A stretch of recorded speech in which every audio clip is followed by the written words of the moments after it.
There are kings who are made by crowns. And then there are kings who are made by something older than crowns.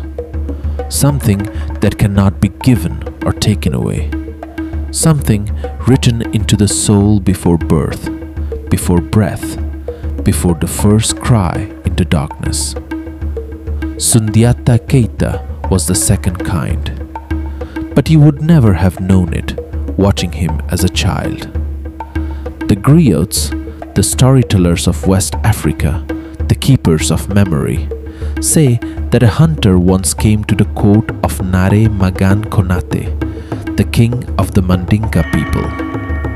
The hunter brought a prophecy.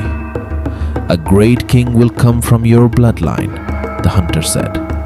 "But he will not come from beauty. He will not come from strength. He will come from the most unlikely of places. A woman with a crooked back and an ungainly walk. Marry her, and from her will come a son who will make the world tremble." The king's court laughed. His beautiful wives looked at each other with amusement. The king himself was uncertain, but the hunter's eyes were steady. And hunters who carried prophecies were not men to ignore. The king found the woman, Sogolon Konde, just as the hunter had described. She was not beautiful by any measure the court understood. She walked with difficulty. She was mocked by the other wives from the moment she arrived. But the king married her, and in time, she gave him a son. They named him Sundiata. The court waited for greatness. It did not come, not at first.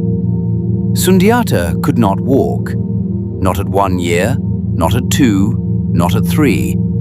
He crawled where other children ran. He sat in the dust while boys his age chased each other through the compound. His legs, thick and heavy, refused to carry him. The other wives whispered. The court whispered louder. "This is the child of prophecy?" they said.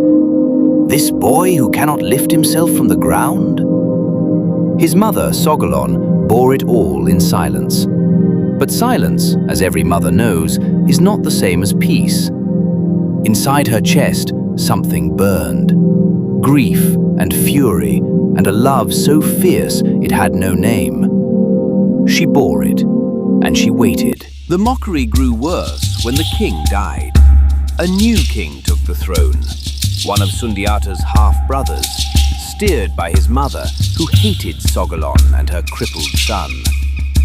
She made their lives a torment. She took their food. She took their dignity. She took everything she could reach. One day, she went too far. Sogolon needed leaves from the baobab tree to season the family's food. The new queen refused. Not just refused, she humiliated Sogolon in front of everyone. She laughed. She called her son a useless thing. She said the baobab would never feed a family of cripples. Sogolon wept. And something in Sundiata, something that had been waiting, coiled and still, like a great cat in tall grass, finally moved. He called for the heaviest iron rod in the kingdom. The blacksmiths brought it. It took 2 men to carry it. Sundiata took it in his hands. He placed it on the ground. He wrapped his hands around it. And then, slowly, impossibly, with a sound like something ancient waking from a long sleep, he pushed himself upright. His legs shook. The earth seemed to hold its breath. Then they steadied. Sundiata stood. He stood for the first time in his life, not as a child finding his feet, but as a king finding his throne. He stood straight and tall and steady, and those who watched said it was like watching a baobab tree grow in a single moment.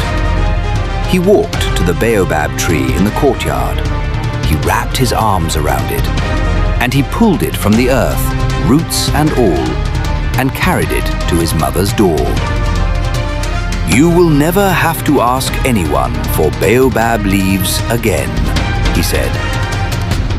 But the new king feared what he had seen. An advisor whispered in his ear, "A lion cub who grows will one day eat you." And so the order came, quietly, the way dangerous orders always do. Sogolon gathered her children in the night. She gathered what little they had, and she fled. Into exile, into the unknown, into years of wandering from kingdom to kingdom, carrying her children and her pride, and the prophecy that would not let her rest. Sundiata grew in exile. He learned to hunt. He learned to fight. He learned the ways of kings by watching kings, their wisdom and their foolishness both. He made friends in every kingdom he passed through, alliances that would matter later, loyalty that could not be bought. The years passed. The boy became a man. The man became something harder to name. Back in Mali, darkness had fallen. A sorcerer king named Sumaoro Kante had risen, a man of terrible power, armored in magic, wearing a coat made of human skin. He had conquered kingdom after kingdom.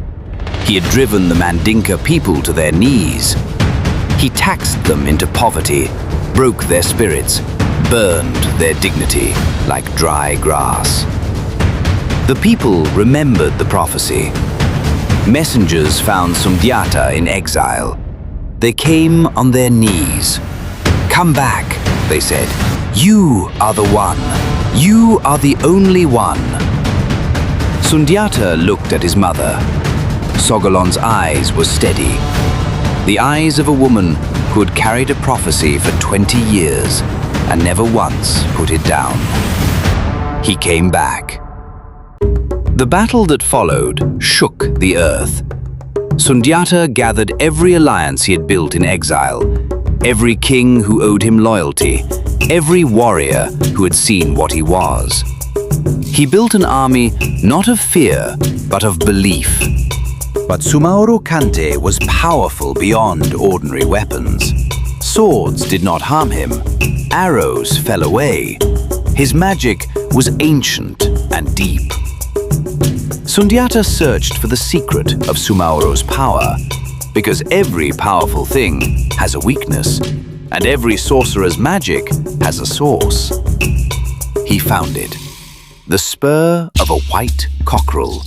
The one thing Sumaoro's magic could not survive.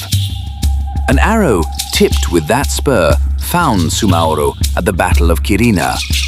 It did not kill him, but it broke his power, shattered it like a clay pot dropped on stone. And a king without power is not a king at all. Sumaoro fled into the mountains and was never seen again. Sundiata entered the city of Niani in triumph. The griots sang. The drums spoke his name across distances that words could not travel. Women came out with calabashes of water to cool the feet of soldiers who had walked so far for so long. And Sundiata Keita, the boy who could not walk, the child of prophecy nobody believed, the exile who returned, became the first Mansa of the Mali Empire. Under his rule, Mali became the greatest empire West Africa had ever known. Its wealth was legendary. Its cities were centers of learning. Its people ate well and lived in peace. The griots say he ruled with justice in one hand and mercy in the other, and that whenever a lion roared somewhere in the great grasslands of West Africa, people knew. Sundiata was listening. Fanga te mogo la, fanga be mogo kono. Power is not on a person. Power is within a person. Moral. Greatness is never destroyed by circumstance, only delayed. What is meant for you cannot be taken. It can only be postponed. A Moonjar tale story. Ancient stories, timeless wonder.